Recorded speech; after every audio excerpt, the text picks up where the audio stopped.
আমাদের প্রতিনিধি সুকান্ত মুখোপাধ্যায় আমাদের সঙ্গে রয়েছেন। সুকান্ত, জঙ্গিদের খোঁজে একদিকে যেমন ভারতীয় সেনাবাহিনী তল্লাশি অভিযান চলেছে, অন্যদিকে যারা ধৃত তাদের কাছ থেকে কিন্তু একাধিক অস্ত্রশস্ত্র উদ্ধার হয়েছে।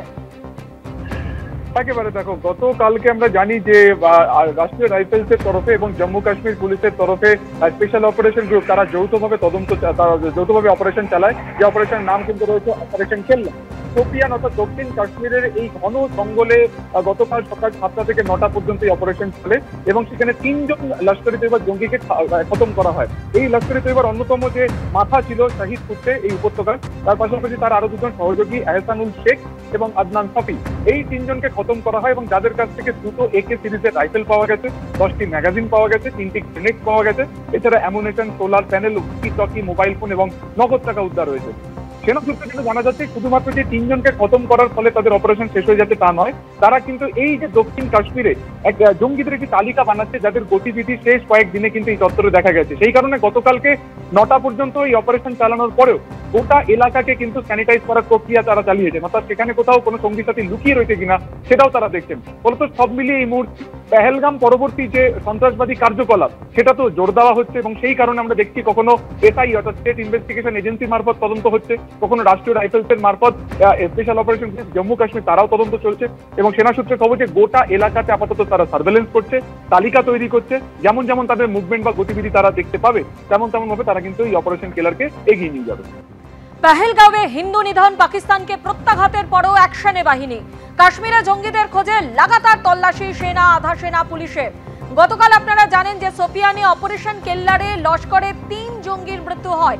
উদ্ধার হয়েছে একাধিক অস্ত্রশস্ত্র, 2টি AK-47, 10টি magazine, solar panel, walkie talkie, mobile ও নগদ। অন্যদিকে বাকি জঙ্গিরা জঙ্গলে কোথায় লুকিয়ে রয়েছে তার জন্য তল্লাশি অভিযান চালাচ্ছে ভারতীয় সেনাবাহিনী।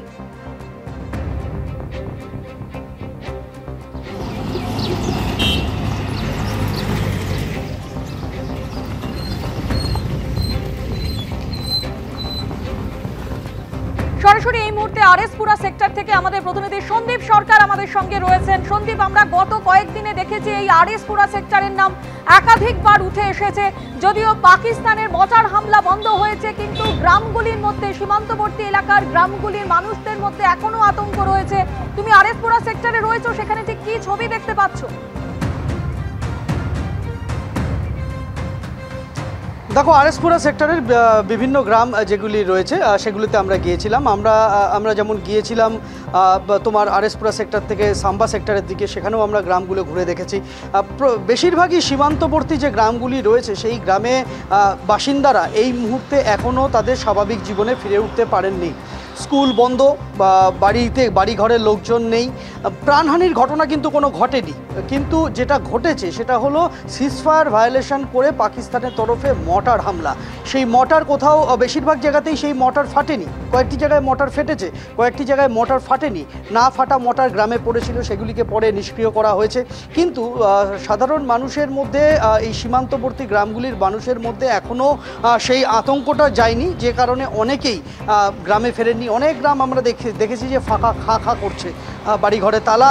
গ্রামবাসীরা যে কজন ফিরেছেন তারা মূলত চাষাবাদ করেন, পশুপালন করেন, তারা সেই তাগিদে ফিরেছেন, আবার সন্ধে হলে তারা চলে যান, এরকম একটা পরিস্থিতি।